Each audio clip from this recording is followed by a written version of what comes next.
Hello dear students, welcome to our channel SS Corner. It's me, Soubik. So today we are going to discuss about the most important part of physics and very interesting topic, the special theory of relativity. And very easy topic. Okay. So the special theory of relativity. Relativity के बारे में हम लोग जब भी पढ़ते हैं या फिर सोचते हैं तो हम सबके दिमाग में जिनका नाम पहले आता है वो है सर अल्बर्ट आइंस्टाइन का। तो आप लोग जानते होंगे कि sir Albert Einstein in 1905 he proposed the special theory of relativity which is based on two postulates. Okay. लेकिन स्पेशल थ्योरी ऑफ रिलेटिविटी जानने से पहले मतलब ये क्या है, रिलेटिविटी क्या है, ये जानने से पहले हमें जानना जरूरी है कि इसके पीछे राज क्या है. ओके. क्योंकि मजे की बात यह है कि आइंस्टाइन के बहुत साल पहले जिन्होंने रिलेटिविटी के बारे में थोड़ा बहुत जानकारी हम सभी को दिए थे, ठीक है, वो थे सर गैलीलियो. जी हाँ, sir Galileo Galilei was the first scientist to hypothesize the universal principle relativity, most probably in 1632. Okay. तो गैलीलियो ने क्या कहा था कि मानो कि अगर दो फ्रेम कंसीडर किए, एस फ्रेम और एस प्राइम फ्रेम, तो एस फ्रेम का कोऑर्डिनेट मानो कि X Y Z T and S frame का कोऑर्डिनेट हुआ X prime Y prime Z prime T prime. Okay. तो मानो कि S frame is at rest and S prime is moving with the velocity v. Okay. तो अगर ये जो coordinates हुआ मतलब एस फ्रेम के कोऑर्डिनेट्स एंड एस प्राइम के कोऑर्डिनेट्स, तो इन कोऑर्डिनेट्स को हम लोग एक मैथमेटिकल एक्सप्रेशन से, ठीक है, कंस्ट्रक्ट कर सकते हैं. मतलब एक फ्रेम मतलब एक कोऑर्डिनेट मतलब कोऑर्डिनेट ऑफ एस फ्रेम को हम with respect to S frame के कोऑर्डिनेट पे लिख सकते हैं, ठीक है, in terms of relative motion. Okay. तो गैलीलियो ट्रांसफॉर्मेशन मतलब ये जो कंस्ट्रक्ट हुआ, तो ये जो इक्वेशन आया मतलब गैलीलियो ने 4 इक्वेशन हमें दिए थे, 4 इक्वेशन, एस फ्रेम के लिए 4 इक्वेशन, एस प्राइम के लिए अलग 4 इक्वेशन, ठीक है. तो वो इक्वेशंस गैलीलियन ट्रांसफॉर्मेशन इक्वेशन के बारे में मतलब it is known as Galilean transformation equations, ठीक है. तो ये इक्वेशंस क्या है वो हम भी जानेंगे अभी, ठीक है. तो हम ये भी पढ़ेंगे कि ये दो मतलब ये 4 जो इक्वेशंस है मतलब equation is with respect to S frame and equations with respect to S prime frame, they are conjugate to each other, वही पढ़ेंगे हम, ठीक है. तो गैलीलियन ट्रांसफॉर्मेशन इक्वेशन कहाँ पर यूज किया जाता है? Galilean transformation equation is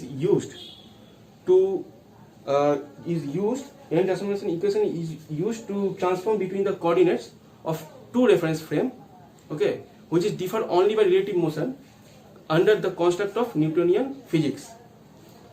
तो उसका मतलब क्या हुआ कि टू फ्रेम ऑफ रेफरेंस में अगर दो तरह के कोऑर्डिनेट्स हुआ, उनके जो मतलब आपस में जो रिलेशन है जो हम लोग कंस्ट्रक्ट किए, ठीक है ना, वो हम लोग इजीली ट्रांसफॉर्म कर सकते हैं, एक कोऑर्डिनेट को इजीली दूसरे कोऑर्डिनेट पर ट्रांसफॉर्म कर सकते हैं इन terms of relative motion. Bye the वे यहाँ पर एक वर्ड यूज किया, फ्रेम ऑफ रेफरेंस. बहुत ही इंपॉर्टेंट टॉपिक है फ्रेम ऑफ रेफरेंस. तो आप लोग जानते ही होंगे फ्रेम ऑफ रेफरेंस क्या है. तो फ्रेम ऑफ रेफरेंस क्या है? सपोज एक फ्रेम कंसिडर किया, ठीक है. अब मैं पूछा कि अगर एक पार्टिकल को उस फ्रेम पर रख दिया तो उसका पोजिशन क्या होगा. तो मानो कि ये मार्कर हुआ, ये मार्कर का पोजीशन क्या है. अगर हम पूछे आपसे कि मार्कर का पोजीशन क्या होगा, क्या होगा, क्या बोलोगे आप लोग की पोजीशन क्या होगा? ये मेरे हाथ में है, ये क्या एक्चुअल पोजीशन हुआ? नहीं, ये मेरे यहाँ पर है, एक्चुअल पोजीशन हुआ मतलब सही पोजीशन है क्या? नहीं, और डिफाइन करना पड़ेगा ना क्या है, कहाँ पर है पोजीशन, एक्चुअल पोजीशन कहाँ पर है, ठीक है. तो याद रखिएगा कि एक पार्टिकल के कोऑर्डिनेट मतलब एक पार्टिकल का पोजीशन डिफाइन करने के लिए मिनिमम 3 कोऑर्डिनेट्स की जरूरत होती है. ओके. मान लो कि कोऑर्डिनेट्स हो गया X Y Z A B C P Q R, ठीक है, व्हाट एवर यू वांट. तो मान लो कि मैं एक्स वाई जेड एक कोऑर्डिनेट्स लिया, ठीक है. तो इस मार्कर का पोजीशन है मतलब इस दीवार से 15 centimetre 15 centimetre from this wall, 10 centimetre from this wall and 9 centimetre from this board. Okay. तो इसका मतलब इसका पोजीशन कहाँ पर है मतलब 15 10 9 ये हुआ इसका कोऑर्डिनेट. ओके. तो इसका हुआ ये एक्चुअल पोजीशन मतलब particle is in the frame at the coordinate 15 10 9, ये हुआ इसका एक्चुअल पोजीशन, ठीक है. तो ये जो फ्रेम है मतलब ये फ्रेम पे जो हमने ये पार्टिकल का पोजीशन मेजर किया, मोशन भी मेजर कर सकते हैं, ठीक है. तो ये फ्रेम हो गया reference frame. By the way ये जो हमने 3 कोऑर्डिनेट्स लिए, 3 कोऑर्डिनेट्स मतलब X Y Z, okay. Obviously ये फ्रेम रेस्ट फ्रेम है, फ्रेम इज एट रेस्ट. अगर हम पूछते कि अगर ये फ्रेम मूव करता तो क्या होता, तो और एक कोऑर्डिनेट ऐड हो जाता है, टाइम कोऑर्डिनेट, क्योंकि it is time dependent. Okay, it depends on time. मान लो कि ये मार्कर पेन एक वक्त पे, ठीक है, एक वक्त पे यहाँ पर है, 2 मिनट बाद यहाँ भी हो सकता है, 3 मिनट बाद यहाँ भी हो सकता है। अब मुझे ही देखो, एक वक्त में यहाँ पर हूँ, ठीक है, 2 सेकंड बाद मैं यहाँ पर मूव कर रहा हूँ, 3 सेकंड बाद मैं यहाँ पर मूव कर रहा हूँ, मतलब मैं कांस्टेंट नहीं हूँ, मैं हर बार मूव कर रहा हूँ, तब टाइम कोऑर्डिनेट की जरूरत होती है। ओके, तो एक टाइम पे इसका कोऑर्डिनेट एक हो सकता है, डिफरेंट टाइम पे डिफरेंट कोऑर्डिनेट हो सकता है, मतलब डिफरेंट पोजीशन हो सकता है। ये हुआ रेफरेंस फ्रेम। तो रेफरेंस फ्रेम क्या हुआ तो देख लेते हैं रेफरेंस फ्रेम क्या होता है, आप नोट कीजिए, ठीक है ना। तो चलिए फ्रेम ऑफ रेफरेंस के डेफिनेशन पे, ठीक है ना, प्लीज नोट कीजिए, ठीक है। तो frame of reference, a system of geometric axis in relation to which measurement of size, position or motion can be made. That means a frame of reference is a set of coordinate axes in reference to which the position of a particle at a given time is measured or known. ठीक है, the numerical values of coordinates determining the position of a particle at a given time will be different for different types of frames. ठीक है, the different frames, that means the different frames of reference may be at rest relative to one another, or may be moved, okay, or may be moved relative to another. If one of the reference frame is taken to be at rest, that means rest frame, and if the nature of the motion of the other relative to it is known, the coordinate of a body, or particle measured in the two frames may be linked by mathematical relation, which is called the Galilean transformation equation. तो Galilean transformation equation, okay. तो अब आते हैं कि वो चार्टो equation के उधर, ठीक है। तो गैलिलियो ने कैसे वो ट्रांसफॉर्मेशन इक्वेशन प्रूव किया था, मतलब चलिए प्रूव करते हैं वो चार्टो इक्वेशन। तो मानो कि हमने पहले कहा कि 2 फ्रेम है, एस फ्रेम और एस प्राइम फ्रेम, ठीक है। तो इसका कोऑर्डिनेट हो गया X Y Z T, and S frame का कोऑर्डिनेट हो गया X prime Y prime Z prime and T prime, okay. तो मानो कि ये रेस्ट पे है, ओके, और S prime is moving with a velocity v along X axis, okay, along x axis, okay. तो क्या होगा, तो अगर मूव किया, ठीक है, तो देखो कि let frame s prime start moving with constant velocity v along positive x direction, positive x axis, ठीक है। तो let an event occurs at point p, okay, at point p at any instant of time, okay. The coordinate of p with respect to s frame will be what, x y z t, and similarly for s prime frame it will be x prime y prime z prime and t prime, okay. So the coordinate of point p with respect to observer o prime के respect में ये होगा x y z t, मतलब s frame पे, और s prime frame पे observer o prime के respect में होगा x prime y prime z prime t prime. So now from the figure what we get, देखो यहाँ पर है पॉइंट p, ये इवेंट है पॉइंट p। अब मानो कि यहाँ पर एक पॉइंट कंसीडर किया A, यहाँ पर ऑब्जर्वर है O, यहाँ पर है O प्राइम, ठीक है। तो मान लो कि the distance from O, observer O to A is OA equals to X, okay. O prime A मतलब ऑब्जर्वर इन S फ्रेम, ठीक है, O prime A equals to X prime, ठीक है। अब आगे यहाँ पर अब दोनों ऑब्जर्वर के मतलब बीच के जो डिस्टेंस है वो क्या होगा, मतलब हमने क्या कहा था कि S prime frame is moving along X axis with velocity v, ठीक है। तो ये कितना दूर गया, ठीक है। तो देखो वेलोसिटी v लेकर एट एनी टाइम t एक डिस्टेंस कवर किया, क्या डिस्टेंस है वो, वेलोसिटी मतलब o prime equals to velocity into time equals to, ये हुआ डिस्टेंस कवर किया बाय एस प्राइम, ठीक है। तो आप जानते हो कि वेलोसिटी का डायमेंशन एल टी इनवर्स है, एंड टी का टी मतलब मल्टीप्लाई करके एल हो गया, तो एल हो गया आपका डायमेंशन ऑफ लेंथ और डिस्टेंस, ठीक है। तो from figure what we get that O A equals to O prime plus O prime A, okay. So OA equals to X, OO prime equals to VT, and O prime A equals to X prime, okay. Therefore X prime equals to X minus VT,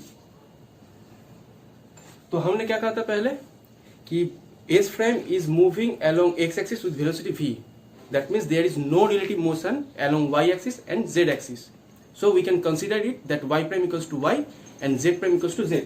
Okay? मतलब y prime equals to y and z prime equals to z. Okay?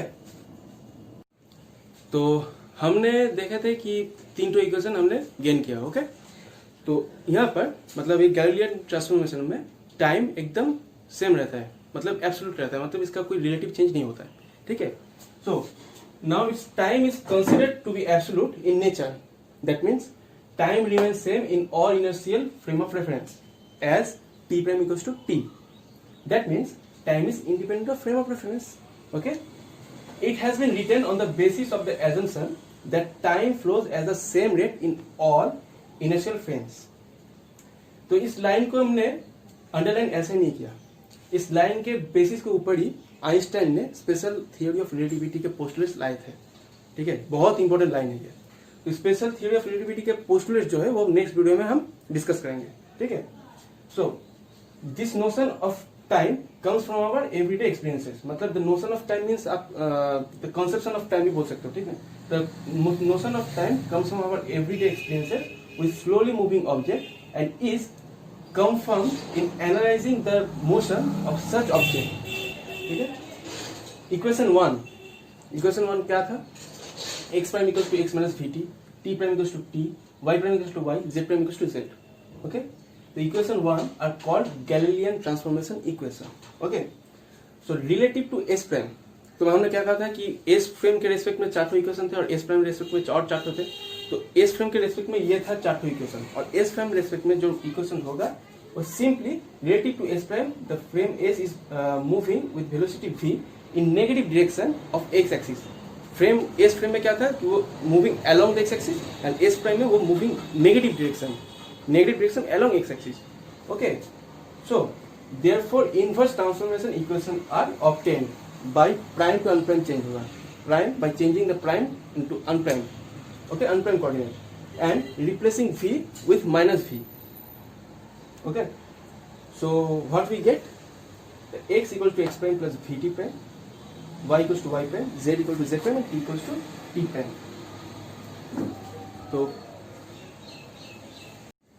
तो ये गया Galilean transformation equation. Okay. तो Galilean transformation equation prove करने के बाद Galileo ने और 2-3 चीजें हमारे सामने लेकर आए थे. ठीक है, हम सबके सामने लेकर आए थे. तो क्या था वो? Transformation of length. अगर एक रॉड एक कोऑर्डिनेट एक्सिस के एक्स एक्सिस के ऊपर, ठीक है, एक्स एक्सिस के अलोंग अगर एक रॉड को प्लेस किया जाए, ठीक है, और एक्स एक्सिस का मानो कि 2 कोऑर्डिनेट, एक x1 एंड x2. ठीक है. तो रॉड का जो लेंथ होगा एस फ्रेम पे, जो रॉड का लेंथ होगा वो एस प्राइम फ्रेम पे जो लेंथ होगा उसके साथ इक्वल होगा. मतलब जो लेंथ, रॉड का लेंथ एस फ्रेम में जो होगा वो एस प्राइम में भी सेम होगा. कैसे होगा जो देखते हैं. Let us see how it changes. Okay. So length, consider a rod placed in frame S along its X axis. Okay. The length of rod is equal to the difference of its end coordinates. Okay. L equals to x2 minus x1. कैसे? मानो कि एक coordinate से X axis, Z axis, Y axis. Okay. X axis के ऊपर 2 coordinates लिया, मानो कि x1 एंड x2. ये रॉड का वही लेंथ होगा. ठीक है ना. तो रॉड का लेंथ क्या होगा? एकदम simple, x2 minus x1. And similarly for s prime frame. Okay. Similarly for s prime frame, what will be the length of the rod? It will be the l prime. Then l prime equals to x2 prime minus x1 prime. And similarly then using the Galilean transformation equation, we get that L prime equals to x2 minus vt minus x1 minus vt. Okay. कैसे हुआ? तो आप लोग तो जानते हैं equation 1 जो था. ठीक है. तो x2 minus vt minus x1 minus vt, using it x2 minus x1 equals to x2 minus x1 का वैल्यू, मतलब ये किसका वैल्यू था? L का वैल्यू था. ये देखो, इसका मतलब क्या हुआ? L prime equals to L. मतलब the length of the rod is invariant under Galilean transformation equation. इसका मतलब हुआ कि रॉड का जो लेंथ है वो एस फ्रेम पे जो है वो एस प्राइम फ्रेम भी सेम ही होगा. ओके. तो अब आते हैं velocity. Transformation of length is invariant. अब देखते हैं वेलोसिटी इनवेरिएंट है या नहीं. तो वेलोसिटी का मतलब क्या है कि rate of change of distance. Okay. dxdt. Simply dx dt।